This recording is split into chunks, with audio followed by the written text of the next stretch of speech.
Welcome to அபர்ணாஸ் kitchen. ஆற்று நண்டு குழம்பு. சின்ன வெங்காயம் ஒரு 10லேருந்து 15 நல்லா அம்மியில் வச்சு தட்டி எடுத்துக்கலாம். புளி கரைசல் சிறிதளவு, கத்திரிக்காய் இது மாதிரி கட் பண்ணி எடுத்துக்கலாம். நசுக்கின வெங்காயம், தக்காளி, பூண்டு, ஜீரகம் அம்மியில் நசுக்கி எடுத்துருக்கோம். ஒரு சட்டி வச்சு 3 டீஸ்பூன் எண்ணெய் ஊற்றிக்கலாம். தாளிப்புக்கு வெந்தயம் அரை டீஸ்பூன் சேர்த்துக்கலாம். வெந்தயம் வெடித்து வந்ததும் நசுக்கி வச்சுருக்கிற வெங்காயத்தை போட்டு நல்லா வதக்கி விட்டுக்கலாம். வெங்காயம் நல்லா வதங்கினதுக்கப்புறமா கருவேப்பிலை சேர்த்துக்கலாம். சிறிதளவு கருவேப்பிலை சேர்த்துக்கலாம். அதுக்கப்புறமா நறுக்கிய தக்காளி 1லேருந்து 2 பழம், சின்னதாக இருந்தால் 2 எடுத்துக்கோங்க, இல்லைனா பெரிய பழமாக ஒரு பழமே போதுமானது.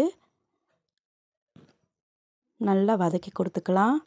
வதங்கி வர்ற சமயத்தில் 3 பல் பூண்டு போட்டு சேர்த்து வதக்கி விட்டுக்கோங்க.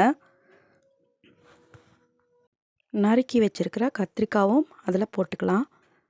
கத்திரிக்காவை நல்லா வதக்கி விட்டுக்கோங்க. வதங்கி வர்ற சமயத்தில் நம்ம மிளகாய் பொடி இருக்குது இல்லைங்களா, அதை புளி தண்ணியில் நல்லா ஊற்றி கரைச்சி குழம்பு மிளகாய் பொடி, நம்ம வீட்டில் யூஸ் பண்ணுற குழம்பு மிளகாய் பொடி, அதை குழம்பு கழுவி அதில் போட்டுடலாம். நண்டு நல்லா சுத்தம் பண்ணி க்ளீன் பண்ணி வச்சுருக்கோம், நல்லா கழுவி வச்சுருக்கோம். குழம்பு கொதித்து வர நேரத்தில் நாம் பூண்டு, ஜீரகம் நசுக்கி வச்சுருந்ததை சேர்த்துக்கலாம். நல்லா சேர்த்து கலந்து விட்டுக்கலாம். அதுக்கப்புறம் க்ளீன் பண்ணி வச்சுருக்கிற நண்டையும் நாம் அதில் சேர்த்துக்கலாம். நல்லா கலந்து விட்டுக்கோங்க. நண்டு போட்டுட்டு குழம்பு நல்லா கலந்து விட்டுக்கலாம். அடுப்பில் செய்யும் பொழுதும் சட்டியில் வச்சு செய்யும் பொழுதும் குழம்போட டேஸ்ட் ரொம்ப ருசியாக இருக்கும். கடைசியாக அந்த குழம்புக்கு தேவையான உப்பு சேர்த்துக்கலாம்.